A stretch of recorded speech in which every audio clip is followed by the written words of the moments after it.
Knock, knock. What? You say, who's there? 不好意思 No, who's there? I don't get it. And I totally couldn't tell. Do you just want to start today's show?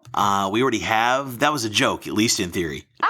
Okay. Now I get it, I think. All right. Wrapping up our Chinese Communication Codes Week, we have today's topic, jokes and humor. And as my corny example there just illustrated in theory, and very much like Mandarin itself, it's often quite hard to get the tones right across cultures. We'll look at why sarcasm and irony are not very popular here, and why mean-spirited humor in general is very hard to get right. We will discuss the use of metaphors and why they were the norm for so long and how and why that's slowly changing. The evolution of internet culture is a big reason for that, so we'll talk more about that too.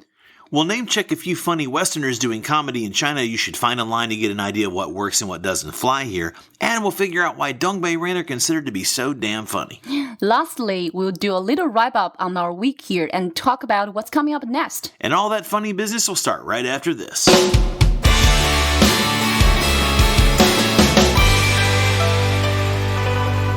Okay, so let's start with a few basics. The first thing is that sarcasm and irony, as beloved as they are in Western humor, really are not a thing here in the traditional sense. And as I just mentioned, mean-spirited humor does not work. It's very uncommon. Why is that?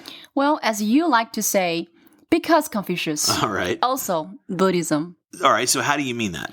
As we have discussed already, Chinese communication values linguistic subtleties and nuanced expression, so things like irony are not part of the average Chinese mindset. Okay. And sarcasm. Sarcasm. Runs a great risk. That's sarcasm. Sarcasm. That's me being sarcastic. Go ahead. Sorry. All right. Runs a great risk of being taken at face value and sounds like criticism, which goes against the deeply ingrained cultural norms of promoting harmony whenever possible. And speaking of those philosophies, it's very common to use metaphors and humor here to avoid offending cultural sensitivities. Exactly. Most Chinese people are socially, politically cautious by nature. The best humor to us are jokes or stories that use the high context style cleverly and surprise us in a positive way. More traditional people don't like things like shock humor or jokes that put other people down. We like comedies that features wordplay, like this one, 你幸福吗? Which normally means, are you happy? But it can also mean, is your surname Fu? And my mother's surname is Fu, obviously. So she's kind of sick of hearing that. Nice. That's pretty funny and very Chinese. I like it. That's a great example. Now, one area where the East-West comedy divide is super obvious and basically uncrossable, besides political humor, of course, that kind of goes without saying, right, is with racy or sexually tinged humor, even if it would be considered fairly benign on HBO or someplace in the West. Yes, that's a huge taboo here. One reason is that there isn't a universally shared cultural understanding about men and women that you can meaningfully rely on to be funny everywhere. Everyone is entitled to their own standards, such as not wanting super trashy video channels freely available online where kids can easily get it. Preach it, Ying-Yang. Yeah, that's pretty tricky nowadays, indeed, especially in the West, where political correctness and identity politics rule the day. Okay, what do you mean by that? Seriously now. Well, all right, before I trigger anyone by saying this, please know that I self-identify as very progressive. As in campaign for Bernie progressive. So I'm mostly on the side of those who feel marginalized or misunderstood. But people do need to understand that most of the world, outside of a handful of these most socially progressive places, doesn't really share anything like the same norms that many of us from places like Portland or Hollywood like to think are gospel truth. So realizing and accepting that many of our personal truths are really just niche cultural overlays and they're unique to the societies of our upbringing, and they don't necessarily have a common consensus in the greater world, will go a long way toward helping you better understand each other and making new friends around that world, or at least it'll hopefully keep you from making a fool out of yourself in a bad way. Speaking of change, one of those things unique to the society here is how internet culture has changed the comedy paradigm. Fine emojis and spoofing of people or 恶搞 style has become popular. Why do you think that is? I think modern Chinese people have been influenced by the outside world enough now that they have a richer context to understand the world ways. Even if they haven't been able to travel so much, they like to use such types of humor to show it. Well, there is for sure a special Chinese way of being funny. Stage variety shows on TV that have a very fast, goofy, light sense of humor have become super popular, and that's a style that works actually throughout most of Asia, and many of the best comedians seem to be from Dongbei. Why are Dongbeiren considered to be the funniest of people? Good question. I have many Dongbeiren friends. Awesome. As you said, many of the most famous comedians in China do happen to be from Dongbei.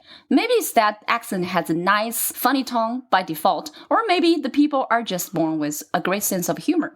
In any sense, it's one type of humor that is accepted by all of China as being very good, but it's not the only one that works. Very true. Every culture and even every region laughs at different things in different ways, like you just pointed out. Professor and writer Richard D. Lewis, not to be confused with the famous U.S. comedian, has said that, quote, the Confucian and Buddhist preoccupation with truth, sincerity, kindliness, and politeness automatically eliminates humor techniques such as sarcasm, satire, exaggeration, and parody. Now, Professor Lewis is brilliant, but in this case, I think he's maybe only about half right. You see, I know a lot of people here in the comedy world and lots of foreigner comedians I've heard in Beijing, people like Jesse Appel, Jennifer Shung, Josh Tyus, Mohammed Magdi. They have really figured out how to do a few of those things pretty damn well for a local mixed Chinese and Western audience in ways that Mr. Lewis might want to give a listen to before he runs his mouth so much. Yeah, Western-style stand-up comedy is still small in China, but it's a growing phenomenon, and it will be cool to watch it as more Chinese performers take it or make it their own. And I've seen some great Chinese folks too, well-known guys like Tony Cho and of course the world-famous Joe Wong, working out new material at open mics around Beijing and then popping up on TV with it later that same week. Good times.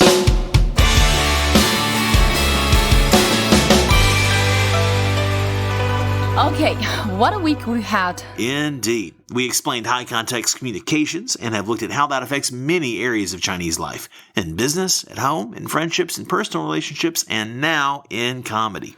We looked deeper into how the philosophical roots of traditional Chinese values influenced communication styles for thousands of years and how they continue to evolve today. Yeah, I think modesty, humility, and hierarchy are going to be with us for a pretty long time. We talked about how they affect negotiating styles, manners, and humor. We try to make it fun in the process. She says modestly. What does it mean? It's like a joke, only smaller and less funny. Oh, okay. I guess practice makes perfect, right? So keep at it. I'll try, I promise. And speaking of racy, next week we're going to jump to a much sexier topic and talk all about dating. Very nice. We'll talk online, offline, romance and marriage and everything in between. That'd be great. Mixed up and keep it cool. That's for sure. I might get myself in trouble, but I promise to be honest, and at the very least, it should be amusing, even if it's in a sad way. So be sure to swipe right on us next week. What is that? I'll explain it offline. All right. Okay, that's all for this week. Don't forget to find us online, and if you like the show, please subscribe, share, like or love or rate and review us nicely, however you can and wherever you get us. Tell a friend or two, and please contact us with any ideas for future shows you want to see us take a crack at. I'm Brendan Davis. And I'm Yingying Li. See you next week on How China Works.